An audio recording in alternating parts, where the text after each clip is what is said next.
Hello, Days of Our Lives fans. This is for Wednesday, June 19th. Please like, subscribe, and share. Abe and Paulina have their apartment all decorated up. They're celebrating a goodbye party for Chanel and Johnny, who will be back in 6 weeks. Jason Boatman just had a baby. He's taken 6 weeks off.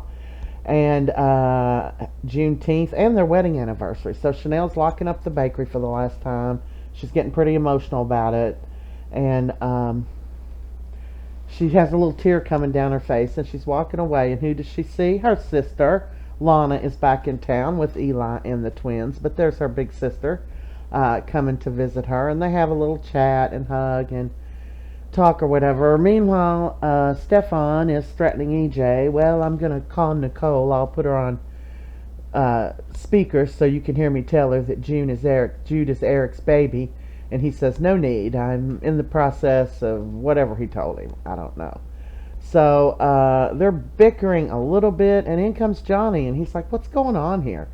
And Stephan's like, oh, nothing. I'm just, ribbing your brother about something. Well, I'm going to go play with baby Jude while I can. Stephan is so stupid. So Johnny talks to his dad and he says, what did the doctor say? And he gives him the medical update, and then he tells him that they're moving. He seems pretty happy for them. So Jada offers Stephan a deal. She's like, I want you to go in and make Clyde think that you really want to work for him now because you're cut off money or something, she told him. I don't know exactly what it was. I don't remember. And she said, she keeps trying to convince him to do this, convince him you really want to work for him, and we'll end up getting him for Wendy's brother's murder or whatever. What was his name? Oh, I never cared for him. Don't care what his name is now. That's why I can't think of it. Lee Chin. So Julie and Chad are in Chicago at the deposit box when they find out they got to have the codes. I think everybody knows that. Chad says, no problem, I'm going to call Rafe, because they find out the deposit box belongs to Goldman, Rebecca Goldman. I never knew her first name. So he calls, he gets it, the guy brings the box back in, and now the moment we have been waiting for is there's the box. They get it open, they find a little hard drive. They go and plug that in, and what they see on the hard drive is an empty room with a woman walking around that looks like Abby, but they can't see her face. Is it Abigail, I ask you? Meanwhile, the festivities are taking off back at Paulina's. Chanel and Lonnie are back at the party. They're having fun. Johnny comes in and says, I hope you don't mind, I invited a member of my family. And, Paulina's like, no, Johnny, I don't mind. He said, it's my dad.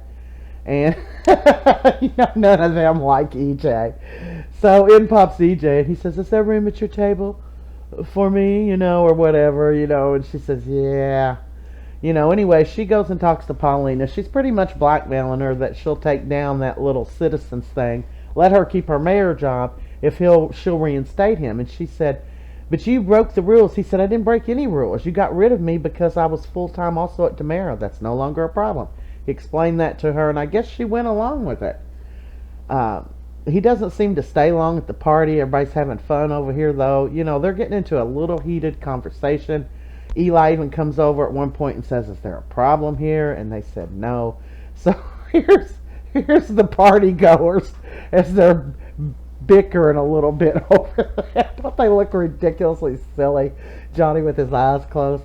Well, I catch everybody with their eyes closed. So there's Stephan. He comes over to EJ and says, well, it's time to call Nicole. And he said, no need, and that alert on your phone is the news you've been waiting for. I've been reinstated as DA, so I guess he got through. So they're cheering. They're both going to get what they want. He's going to start working on Gabby's case, EJ, and get Gabby out of prison. And DJ gets to keep Jude as his own son. Oh, the webs we weave. This is Paulina on the phone firing Melinda Trask, telling her, she knows she came after her or whatever, but she could give her the head of sanitation job. She didn't like that. They get off there and they celebrate, and they've got 3 cakes. One for their anniversary, one for Juneteenth, and one for Bon Voyage. And that is a wrap for today. What is today? Wednesday, the 19th. That's a wrap, people. Thanks for watching.